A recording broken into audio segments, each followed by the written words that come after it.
The moment that shiny-ass folder hit the table, I swear the whole goddamn room changed temperature. My wife's lawyer, Mr. Smugface himself, slid those divorce papers across like he was dealing cards in some fancy casino, wearing that stupid little grin like he'd already won before the game even started. My wife sat beside him, arms crossed, fake confidence dripping off her like she rehearsed this shit in front of a mirror. And me? I acted like I was reading, slow, thoughtful, tapping my chin. But inside I was laughing my ass off because those weren't their papers anymore. I'd swapped them a whole hour earlier when they were too busy gloating over their bulletproof plan. Yeah, bulletproof my ass. My lawyer, Ryan, stood behind me, calm as a monk but with that tiny smirk that said we're about to wreck some lives today. You ever seen someone smile so hard they look drunk on victory? That was her lawyer, chest puffed, leaning back, like he was about to take a victory lap. So, he said, clearing his throat, Mr. Daniel, these terms are very simple. You'll sign, and everything moves forward smoothly. I nodded like some obedient schoolboy. Sounds fair. Bro, I could feel their confidence like a cheap perfume. My wife leaned forward a little, like she wanted to watch my soul leave my body as I read the supposedly devastating terms they had cooked up. I could already imagine the bullshit they thought they had trapped me with. But I kept a straight face. I didn't blink. I flipped a page like, damn, you'll really think I'm stupid? And then, when I finally sighed dramatically and placed the papers down, my lawyer stepped forward. Before he signs, Ryan said, I think it would be beneficial for all parties if you read the terms aloud. Man, right there. That moment. That was the kill shot. Her lawyer froze. Just a flicker, half a second, but I saw it. His smile twitched. My wife shot him a look, confused, because in her head everything was supposed to be smooth, quick, painful for me, satisfying for her. But when he picked up those papers, the color left his face faster than a dude caught cheating in 4K. He flipped a page, then another, faster this time, like he was hoping the bullshit he was seeing would magically fix itself on the next page. What is this? He whispered. My wife leaned over, eyebrows scrunched. What do you mean what? Those are the terms we agreed on. And no, he stammered. These aren't the same. Read them aloud. Ryan repeated, almost bored. The lawyer's hands were shaking now. Actually shaking. That's how you know shit's about to go down. I leaned back in my chair and laced my fingers behind my head like I was watching Netflix. Because everything on those papers, they were real, legally verified, legit, and absolutely soul-crushing for them. He gulped and began reading the first term. Spouse, meaning the wife, shall vacate the marital home within 14 days. My wife jerked her head toward me like I slapped her with a frying pan. What? Her lawyer kept reading, voice cracking like a teenager hitting puberty. And relinquish all claims to the property, vehicle, and joint savings. My wife stood up. What vehicle? What savings? What? Daniel, what the hell is this? I shrugged. You wanted a divorce. I'm helping. You can't. This isn't.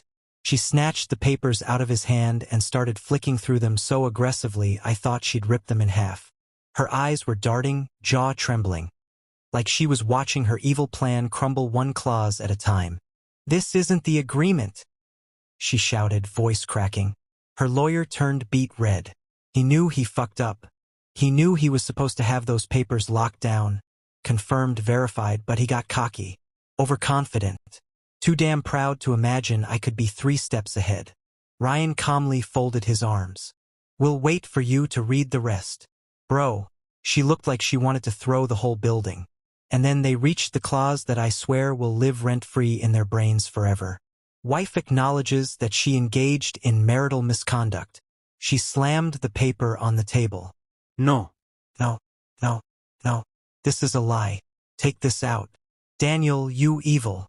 Nah, I said. It's all accurate. And legally backed. You didn't think the screenshots, receipts, and hotel logs were just for fun, right? Her face turned the color of expired yogurt. You spied on me? No, I said. You cheated on me like an amateur. There's a difference. The room fell silent except for the sound of her heart breaking into tiny pathetic pieces. Her lawyer tried to speak. We did not agree to any of this. We can't accept these terms. Ryan slid a second folder onto the table, the real one they thought I'd sign. Oh, you mean these terms? You sure you want me to read them aloud? We can go through each clause. I'm sure your client would love hearing her own messages quoted in a legal document. My wife went quiet real quick. Her lawyer swallowed hard. He knew. He fucking knew he was trapped. I leaned forward. Look, you two came here thinking you'd screw me over. Take the house. Take my savings. Take everything I worked for. You wanted to turn me into a broke, miserable ex-husband paying for your mistakes.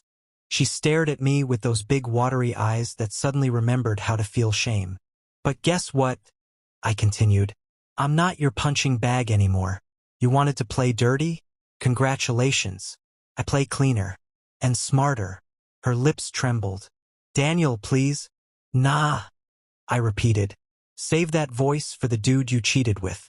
I'm sure he'll appreciate the drama. Her lawyer's hands were sweating so bad the papers were slipping. He cleared his throat, defeated. We need a recess. Ryan looked at me. I nodded. We stood and walked out of the room together, quiet, calm, victorious, like two men who just watched karma do a cartwheel. As soon as the door closed behind us, I finally let out the laugh I'd been holding in since the meeting started. Bro, Ryan said. Their face is priceless. I smirked. And this is just the beginning. Because little did they know, I wasn't even close to done. The walk back to my office felt surreal.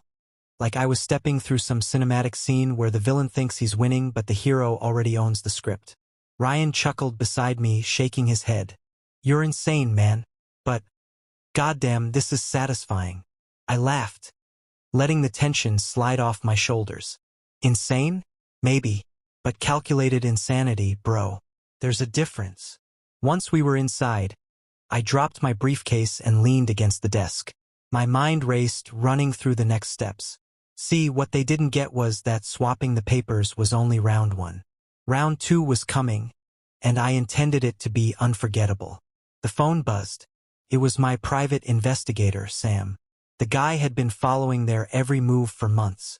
Yo, Daniel, he said, voice low. You're not gonna believe what I just dug up. They've been laundering assets, hiding bank accounts. The usual circus. And get this, your wife tried moving some of your shared property under a fake company name. Dumbass move. I grinned. Perfect. We just hit the jackpot. Ryan raised an eyebrow. You serious? That's illegal, right? Illegal? That's the word, bro. And that's the leverage. We're gonna play it smart. I picked up the phone again and started drafting the strategy in my head. There was no way I was gonna walk away with scraps. Hell no. They wanted to treat me like a fool. Now it was payback time. I remembered every sneer, every backhanded compliment, every lie my wife had thrown at me over the years. And now it all worked in my favor. Every little detail became ammunition. By the time noon rolled around, I had a full dossier ready, bank statements, receipts, screenshots, messages.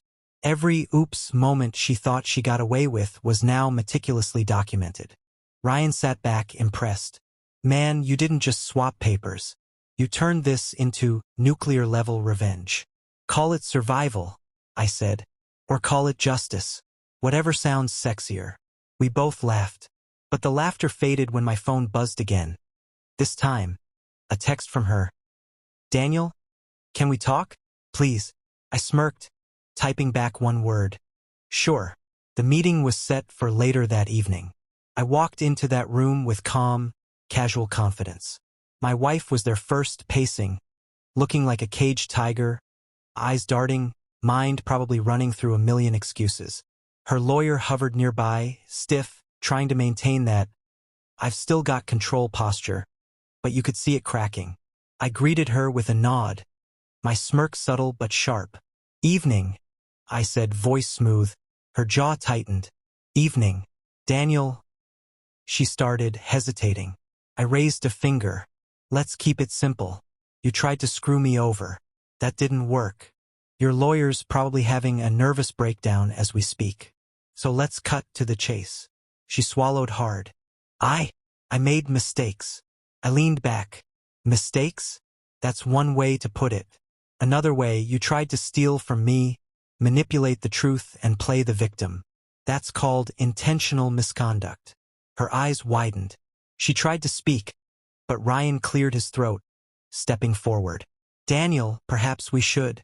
Nope, he interrupted. Firm. We're done with half measures.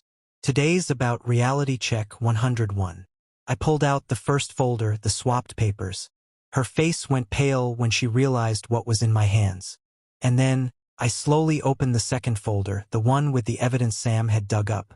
Every illegal transaction, every hidden account, every shady move stared back at her. It wasn't just paperwork. It was her life unraveling in real time.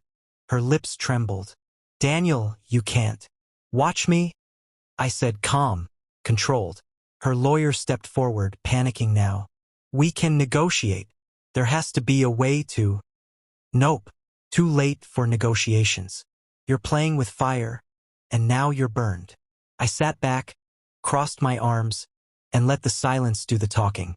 Her eyes were wild, scanning, searching, begging, pleading. But the truth doesn't care about pleas. The law doesn't care about manipulation. And karma? Karma's a motherfucker. Hours passed. Every attempt she made to argue, twist, or deflect crashed against the evidence. Every smug comment her lawyer tried to toss out got demolished by receipts and timestamps. By the time the clock hit midnight, she was exhausted, defeated, and broken. Her lawyer was pale, sweating, and muttering under his breath like a kid caught stealing candy. I finally spoke, soft but with a deadly edge. Listen, we can end this here, fairly, cleanly, or we can drag it out until the world sees everything. Your call. Her pride shattered. She nodded slowly. Fine. Do it your way. Just finish this. Ryan and I exchanged a subtle nod. The negotiation was over. I had all the power now. Every clause, every condition, every single term tilted in my favor. As she signed, I noticed the little flicker of shame, the realization that for once, she wasn't in control. That feeling? Priceless. And just when I thought it was done, I pulled out one final clause. Something we'd added to prevent her from ever attempting this kind of manipulation again. You can never try to pull something like this again. Legally enforceable. Non negotiable. Eternal reminder of what happens when you play dirty. Her eyes welled up. Daniel. Yeah, I said. Daniel. Remember that name. And remember who's smarter, sharper, and way ahead of the game. The night ended, the papers were signed, and I walked out victorious. But this wasn't just about winning a divorce. It was about reclaiming my life, my dignity, and my peace. Ryan clapped me on the shoulder. Man, you didn't just win. You obliterated. I smirked. Obliterated. That's the only way to describe it. Bro, let me tell you, the satisfaction of watching someone who tried to ruin you squirm under their own mistakes. It's addictive, dangerous, and oh so sweet. And as I stepped out into the night air, I knew one thing. This was more than just a legal battle. This was a statement, a lesson, a story that my enemies would whisper about for years. They say revenge is a dish best served cold. But no, bro, this was served hot, precise, and deliciously brutal. The morning after, the air smelled like victory, crisp, clean, and full of possibilities. I woke up, poured a strong coffee, and stared out the window at the city that had no idea the storm that passed through the night before. My life wasn't just back on track. It was mine again, entirely untouchable. Every nag, every lie, every betrayal, erased. I checked my phone. Messages from friends flooded in. Heard the news? Congrats. You're a legend, man. I smirked, sipping my coffee slowly, letting it linger like a victory toast to my own resilience. Some people said revenge was petty. But bro, revenge is sometimes the only way to reclaim your life from people who thought they owned it. Ryan called. You in the office? Yeah. I said. Come over. He arrived 20 minutes later, shaking his head like he couldn't believe the last 24 hours. You didn't just handle it. You turned their world upside down. And bro, they knew exactly who hit them. Better than they deserve, I said, leaning back. They wanted chaos, lies, and control. I gave them reality. We laughed, the kind of laugh that comes from knowing you've outsmarted the system. And let me tell you, bro, it wasn't easy. There were moments I had to fight my own anger, my own desire to burn everything down just for the fun of it. But I stayed calm, calculated, precise. That's how you win wars against people who think they're untouchable. By mid-afternoon, I had already started planning my next steps. Life doesn't wait, and neither do opportunities. Investments, new projects, even a trip I'd been postponing for years. All of it was back in my hands. I was free, and damn it, I was thriving. Then came the call I wasn't expecting, her lawyer. He sounded tired, defeated, like a man who had just watched a hurricane demolish his office. Daniel, we need to discuss final arrangements regarding property transfers. We want to handle this amicably. I chuckled. Amicably? You mean after the storm hit and I showed exactly who's in charge? Sure. Let's handle it amicably. He swallowed, silent for a few seconds. Yes, of course. When can we meet? Pick a time, I said. But know this, no tricks, no games. Everything is documented. Every single word. One false move and we escalate. He agreed immediately, no argument. That's what victory sounds like. Bro, silence on the other end. Surrender without even needing a fight. The rest of the week was a whirlwind. Property transferred. Bank accounts clarified. Legal obligations fulfilled. Every document checked, signed, and witnessed. And through it all, my life regained its rhythm. The stress melted away, replaced by clarity and control. I spent that weekend walking through the city. No destination, just freedom. Cafes, parks, even the streets where I used to feel trapped in my own life. Every corner was mine again. People passed by, oblivious to the drama, while I carried the quiet satisfaction of someone who had won an unfair battle through wit and patience. And yeah, I won't lie, the occasional smirk appeared when I passed by familiar faces. People who thought I was weak, gullible, or naive. They now had to rethink every judgment they ever made about me. That's the power of playing smart, bro. Let them underestimate you once, never twice. Then I got a call from Sam, my investigator.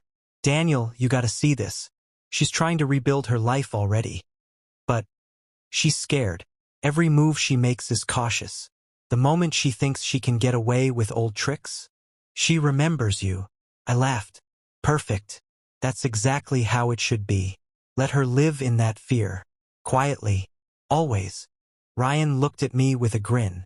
Man, you didn't just reclaim your life. You wrote the blueprint for anyone who thinks they can mess with you. This story. This is legendary. I shrugged. Humble. But inside?